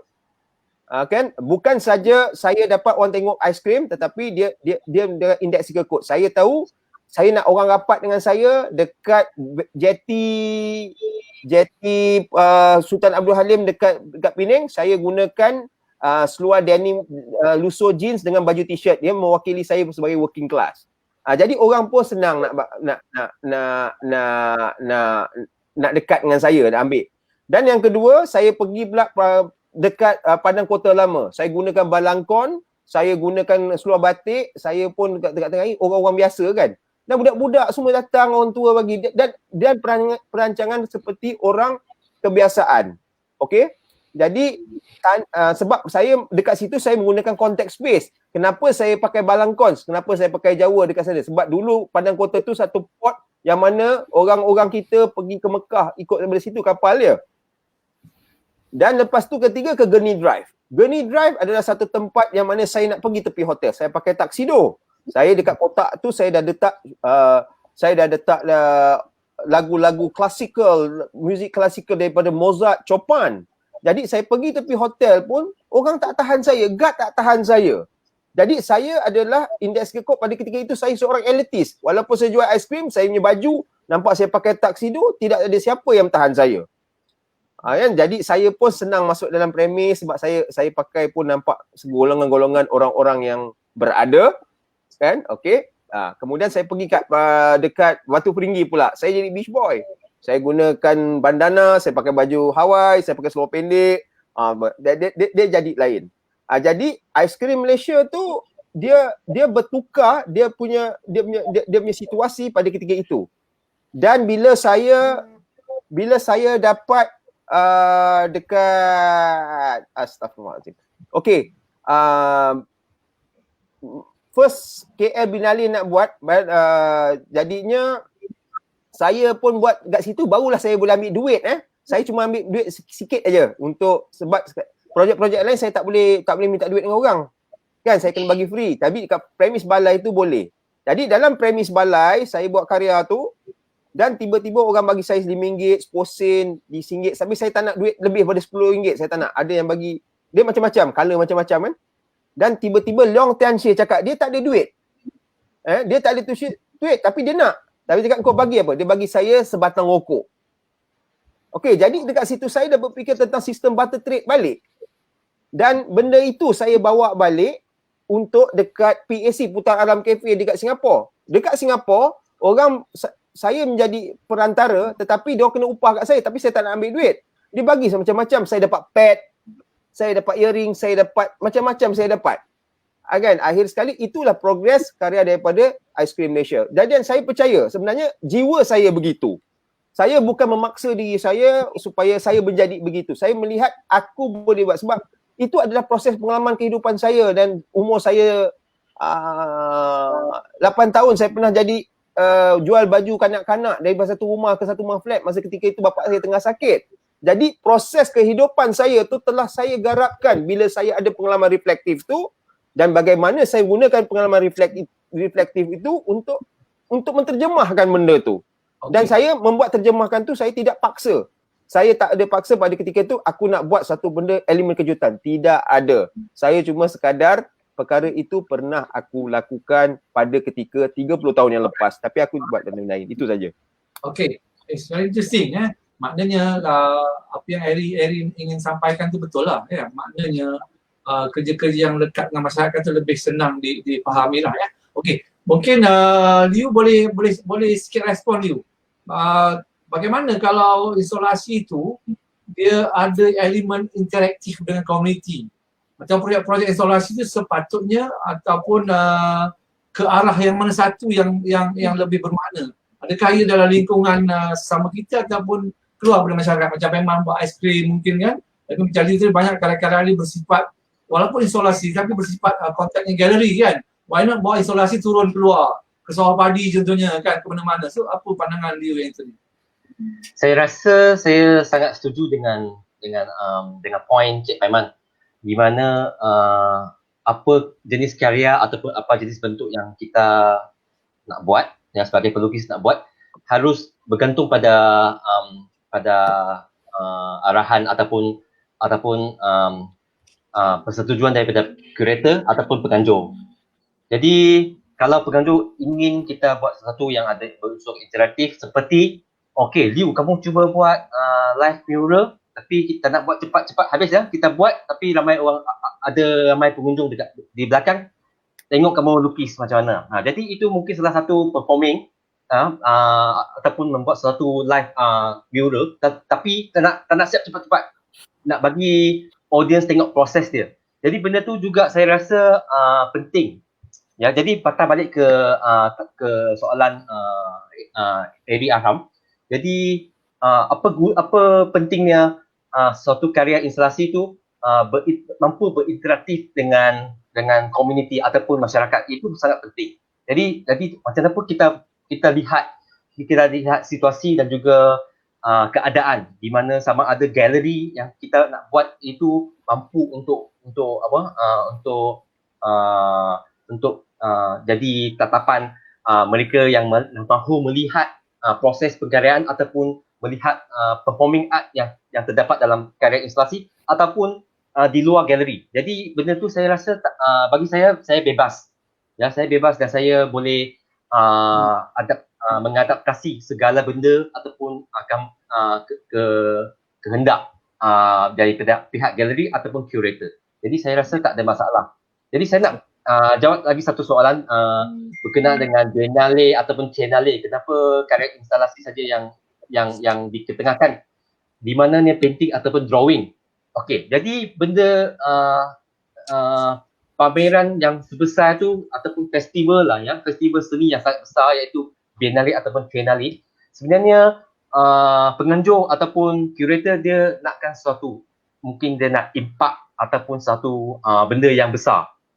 Jadi ada kalanya kalau nak buat lukisan ataupun nak buat lakaran, drawing mungkin harus besar seperti bangunan, ataupun nak buat painting nak kena besar seperti bangunan. Tapi kadang-kadang kalau tak adalah bangunan sebesar tu, bagaimana nak ketengahkan impaknya? Jadi mungkin curator tersebut mahukan suatu karya yang berunsurkan instalasi. Jadi karya-karya instalasi tu dapat dikenakan untuk menggantikan cuma hasilkan di permukaan yang rata, yang seperti karya lukisan dan juga catatan lah ya. Jadi mungkin benda ni sangat bergantung pada pihak penganjur. Pada waktu yang sama saya rasa itu sajalah, dan saya masih teringat kata-kata Prof Zul. Dia selalu cakap, Liu, buatlah instalasi.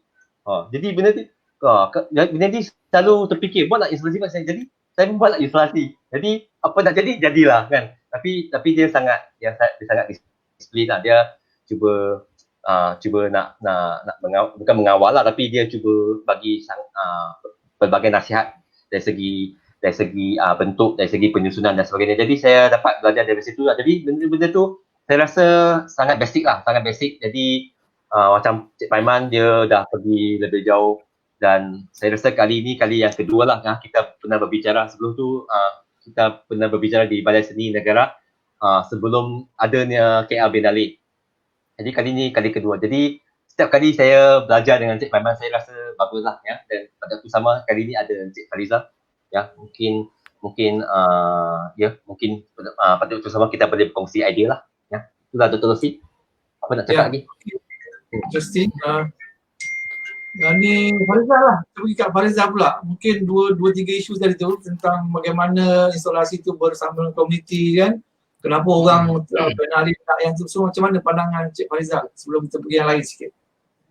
Okey, macam pemilihan artis untuk ke Biennale ni seperti mana yang saya faham lah, sebab saya pun tak terpilih. Apa yang saya faham, apabila sesuatu Biennale atau training nak dibuat, dia orang ada satu komuniti, so dia orang ada manifesto kan. So mungkin ada artis yang suit dengan tema dia. Dia satu hal lah, tapi macam saya artis muda, walaupun tak apa muda, kadang-kadang kita terfikir juga adakah peluang untuk kami masuk kan. Sebab kadang-kadang artis ni tak semua yang pandai bercakap. Kadang-kadang mungkin kena tengok pada karya dia kan. Macam saya ni bolehlah sikit-sikit cakap kan, tapi itulah sebab mungkin dalam proses faktor umur ni, faktor usia pun so, adalah sikit confident nak bercakap kan. Tapi kalau nak dikatakan artis yang hebat ialah masuk Biennale training, pada saya tak setujulah, sebab dia satu bentuk yang subjektif. Kadang-kadang mungkin ada artis tu yang bagus, tapi mungkin exposure dia kurang, ataupun orang tak dapat banyak tahu pasal dia ke apa ke, ataupun mungkin kadang-kadang dia tak dapat masuk join dalam satu komuniti tu kan. So mungkin dia agak terpinggir. And then of course lah, kalau macam saya cakap tadi, Biennale atau Triennale dia ada manifesto dia. Mungkin kadang-kadang satu juga, kadang-kadang orang curator tu kadang-kadang dia ada mungkin ada klik-klik dia, kata ni mungkin okay kot bagi kat member aku kan. So kadang-kadang betul lah, macam kami ni bukanlah kata jealous, tak adalah jealous, tapi kadang-kadang kita rasa asyik orang tu je cubalah bagi peluang untuk orang-orang muda ni pula kan, bagi peluang. Kadang-kadang kalau kita nak tengok orang lama dengan orang baru, orang lama mungkin dah 20-30 tahun punya experience karya yang banyak kan. Kalau nak compare dengan kami mungkin 5-6 tahun. So agak tak adil kalau nak judge macam tu lah kan. Okey, itu satu hal lah kan, tapi itu pandangan saya lah, saya secara pribadi. And then kalau macam bab persoalan macam Raham tu berkenaan kata karya yang membumi, so kita tak boleh nak paksa artis buat karya yang macam tu, sebab kadang-kadang kita tak ada feel nak buat macam tu kan. Macam Cik Paiman sebab mungkin pengalaman dia dengan mak dia kan. Macam saya pula, entahlah, sebab saya ni kadang-kadang orang yang rapat dengan saya tahu saya ni macam mana kan. Kadang kita banyak sharing dengan orang yang terdekat je. Kalau orang-orang yang kita tak berkenal ni kadang-kadang nak cakap tu segan sikit, tak confident kan.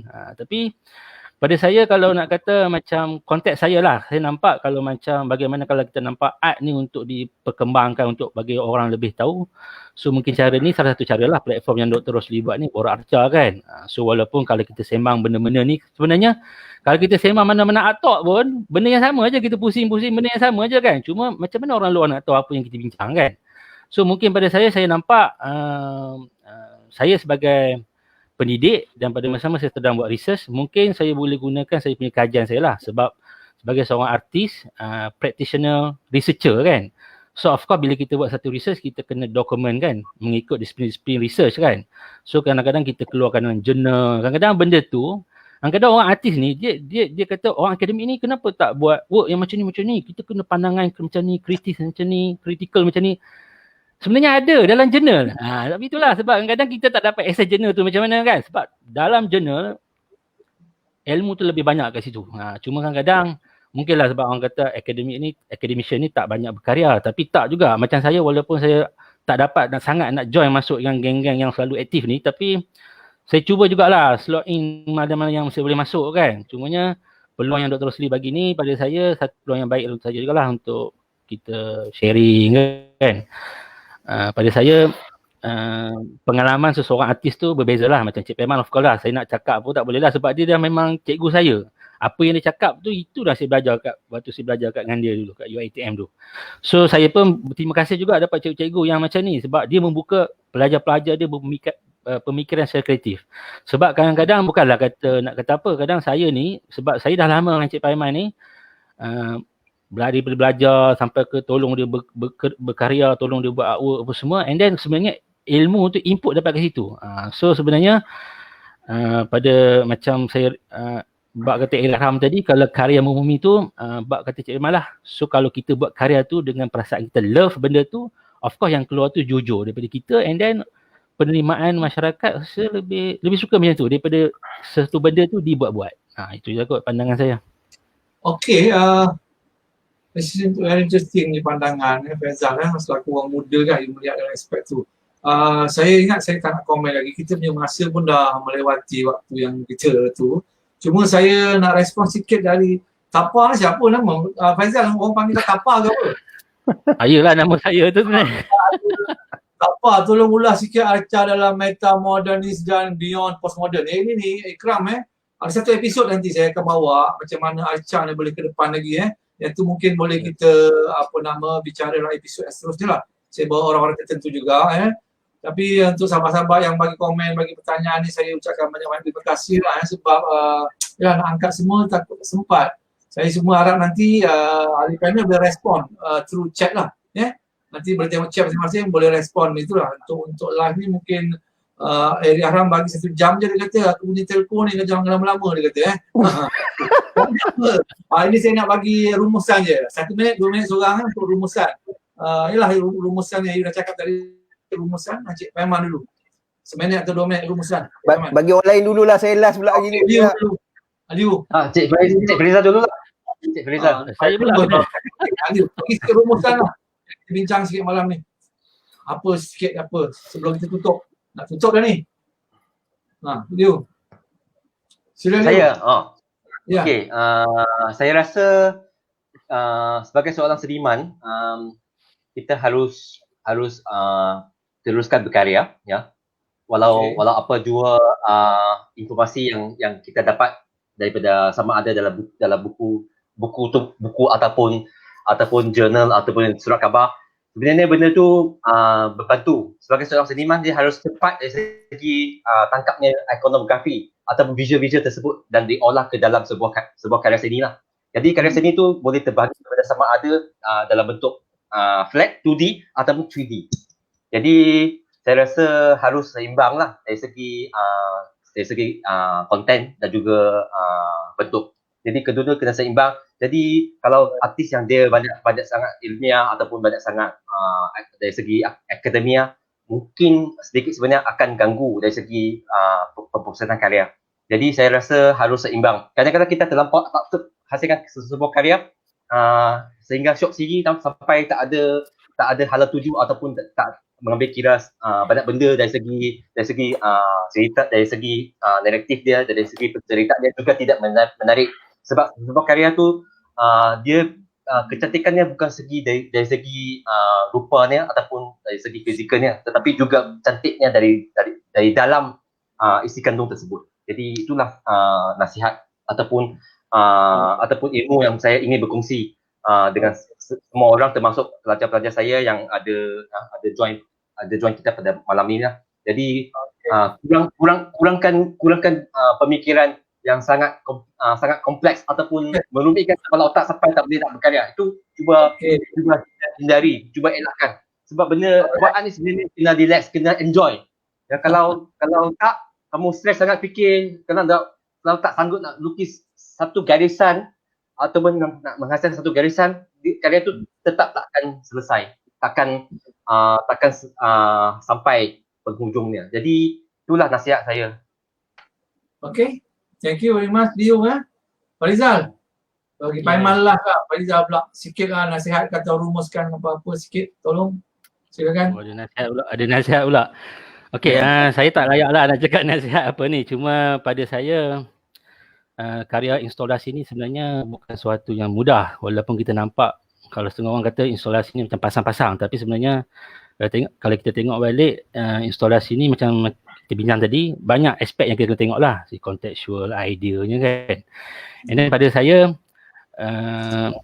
macam saya cakap yang mula tadi, arca ataupun instalasi ni satu media saja kan, medium.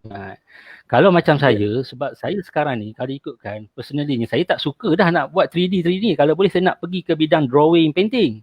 And then ada juga beberapa karya yang saya cuba buat lah kan. Tapi itulah kan, sebab seperti mana macam cikgu saya cakap, artis ni perakam budaya kan. So kita cuba tengok isu-isu yang sekitar kita cuba nak reflect. And then cara kita nak terjemahkan idea kita tu melalui media apa. Mungkin macam Cik Iman, dia ada video kan, dia ada performance.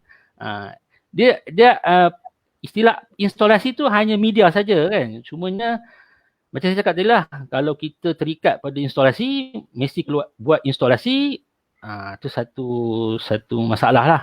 Sebab kita tak boleh nak pecahkan otak kita lebih pada pemahaman tu kan. Sebab kalau kita tengok dalam macam drawing ke painting pun ada istilah instalasi. Macam tu lah kot Dr. Rosli, lebih kurang lah kan. Ya. Baik, Yang Man, thank you very much Yang Man. Banyak idea tu boleh orang ikut. Orang tua, Azizan Paiman. Seorang sahabat yang pernah bergaduh bertumbuh, bagi sikit rumusan sikit Azizan aku panggil tu. Kan? Itu Azizan dia ada kes dulu. Saya tak pernah terlibat pun.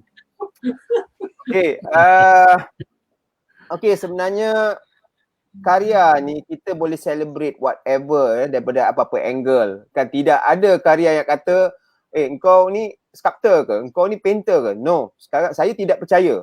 Okay? Saya percaya karya itu datang daripada hasil apa yang ada pada jiwa. Okay.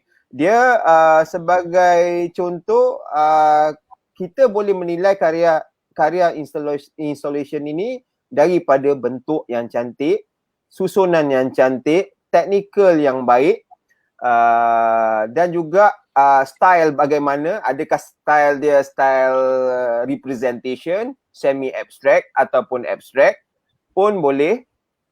Tetapi yang paling penting sekali adalah konsistennya nak buat karya, konsistennya duk berfikir. Kan?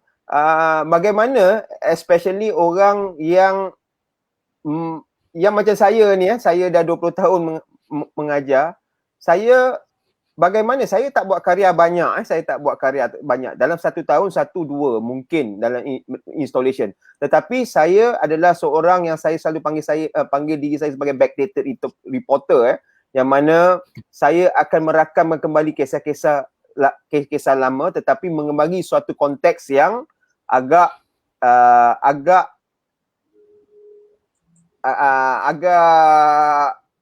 mungkin terganggu.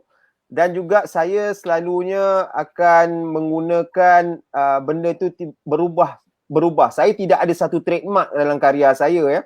Saya punya karya ni, hari ni saya nak buat drawing, dia akan jadi begini. Bila saya buat sculpture, begini. Tetapi karya PAC, Putar Alam Cafe di Singapura adalah kombinasi daripada segala-gala yang saya telah buat selama 25 tahun.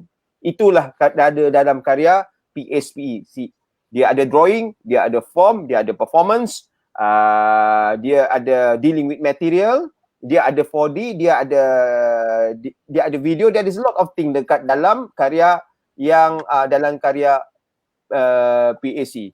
Jadi kalau nak buat karya ni, bagi saya datanglah daripada jiwa yang tidak dijinakkan oleh sesiapa. Kan? Jadi kalau andai kata kita, ini yang terjadi kadang-kadang, kita menyantuni ideologi orang. Kalau orang nak buat macam ni, kita pun buat macam ni. Kalau orang gegarkan jiwa kita, ini tak boleh ni. Ini, dan kita pula jiwa kita terganggu, kita ngikut. Dalam aspek pengajaran dan pembelajaran.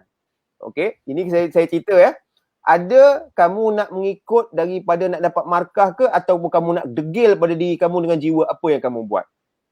Saya selalu menganggap macam tu, dan saya pernah dapat C dalam benda tu. Sebab apa? Dia tidak cocok dengan apa yang dikendaki oleh orang lain. Tetapi jiwa saya terdetik mengatakan itu adalah jiwa saya, enggak. Tetapi adakah berani di dalam aspek begitu untuk kita menanggung resiko begitu? Kan? Jadi saya suka tengok budak degil, tetapi dalam degil-degil tu saya akan tengok beladik dekat belah mana. Dan juga dalam aspek pengajaran dan pembelajaran sekarang ni, saya suka dengar apa budak nak buat daripada apa saya suruh buat. Daripada situ saya akan menjadi pemula yang pertama dengan apa benda yang dia nak buat. Saya akan pergi ke library, saya akan tengok apa benda.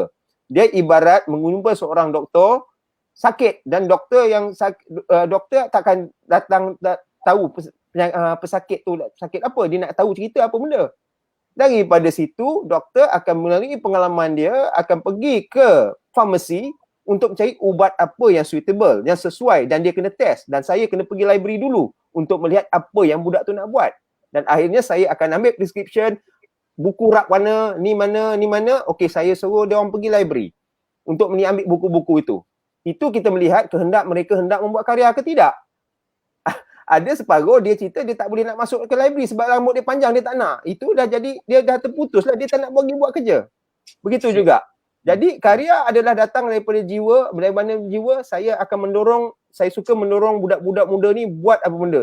Tetapi biarlah buat itu bukan nak jadi superstar. Buat itu memang nak buat dan dekat situ ada jalan. Yang paling bagus saya sebenarnya berpegang pada naratif satu karya. Itu yang paling penting bagi saya dekat situ. Tapi orang lain saya tak tahulah, tetapi ini adalah open ended yang mana kita mempunyai pelbagai sudut pandangan yang agak menarik, dan installation tidak akan terpisah dengan suatu andaian ke satu pembentukan daripada satu premis ke satu premis yang lain. Kan? Dia jadinya dia tidak, dia teknik dia akan berkembang dan tidak akan mati. Kan? Jadi itu sajalah yang saya boleh cakap, dan juga saya harap benda ni dapat manfaat pada orang lain. Apa yang elok ambillah apa yang saya cakap, yang tak elok tu jadikan dia sebagai satu benda yang tidak perlu dia ambil tahu, tu je. Amin. Terima kasih Cik Peman ya. Very interesting. Kita dah lewat habiskan kita sesi borak pada malam ni tentang acara instalasi. Saya fikir sahabat-sahabat kat luar sana pun dapat banyak input, dapat banyak benda-benda yang bermanfaat ya. Moga ini dapat membantulah tuan-tuan dan puan-puan untuk lebih memahami apa yang kita katakan tentang instalasi tadi ya. Mungkin antara intipati-intipatinya kita lihat instalasi ni ideanya, pencariannya berbeza-beza berdasarkan seniman itu sendirilah. Aiman dengan cara kejiwaan dia, Rio melihat background historical dan sebagainya. Farizal yang sekarang ni saya nampak very interesting berdasarkan research base practice studio base untuk melihat karya-karya dia. So saya fikir untuk malam ni mohon maaf lah terlewat sampai 1.5 jam, dan minta maaf kawan-kawan kat luar sana mungkin tak sempat saya nak angkatkan soalan atau nak berborak dengan ahli panel kita mungkin lain kali kita berjumpa. Cuma sebelum kita tutup ni, saya ada satu segmen yang akhir ni untuk sharing dengan kawan-kawan, mungkin boleh menjawab beberapa persoalan ataupun pandangan-pandangan yang dibawa oleh rakan-rakan tadi. Nak buat jadi seniman ni kena ada kitab juga. Kan jangan main belasah je kan. Nak bebas sangat pun tak boleh sebenarnya ada kitab. Terutamanya kalau kita yang bergabung, saya sharing sikit. Saya yang ini macam selalu saya cuba bawa 5 nota fakta Ini dari buku saya sebenarnya Seniman harus jadi petani seni yang hebat menanam dengan hasil buah yang lebat dan lazat. Jangan lebat je, tak lazat pun tak guna lebat dan lazat ini gambaran lakaran saya 2018 saya buat 2018. Okey, yang kedua saya kata rajin berfikir jadi rajin lah. Very simple ni untuk student Kalau kita malas berfikir jadi malas kita So ini balance kiri dan kanan balance ni 2016 saya buat lakaran ini Okey, ini ambil tahu artisnya maju, kalau buat tak tahu akan layu. Kalau buat tahu menipu lah ni selalu kita buat karya baru nak cerita. Dia punya idea datang kemudian pun problem juga mesti ada kajian sedikit, tahu kontennya apa baru kita lahirkan, kita transform dalam bentuk visual ini ada akidah, iman, takwa. Ini semua lakaran-lakaran ketika saya itulah 2013. Yang keempat, terus berkarya selagi berada di landas yang betul Ini saya nak kata tadi kita kena ada landasan juga. Jangan main taram saja sebab nanti kita khawatiri kita akan menanggungnya nanti meskipun yang betul tidak sentiasa disukai. Bagaimana kita buat-buat orang tak suka tak apa, tapi kita tahu bendanya betul Orang kata buat baik itu susah sangat macam satu kesalahan. Buat jahat itu senang sangat macam satu benda yang baik So yang akhirnya kebebasan bukan kebebasan yang mutlak macam saya kata tadi kebebasan berkarya adalah bagaimana artis mampu menyaring yang mana baik yang mana buruk. Kalau itu kita dapat buat, maknanya kita bebas lah. Tapi kalau kita gagal nak menyaring yang baik pun kita anggap buruk, yang buruk kita anggap baik, maka saya rasa kebebasan berkarya tak wujud situ. So itu saja untuk 5 nota fakta, dan saya fikir cukup setakat ini untuk sahabat-sahabat di luar sana. Sekali lagi saya ucapkan terima kasih kepada Encik Aziz Paiman, sahabat saya juga, Liu, sahabat adik juga, lebih kurang macam adik-beradik dah ni, dan Farizal, orang muda, teruskan pengajian dan cuba sharing banyak lagi perkara dengan sahabat-sahabat di luar sana. Terima kasih sekali lagi, kita jumpa episod akan datang dengan dengan ahli panel yang lain. Terima kasih. Assalamualaikum warahmatullahi wabarakatuh dan selamat merdeka. Terima kasih. Assalamualaikum. Salam merdeka.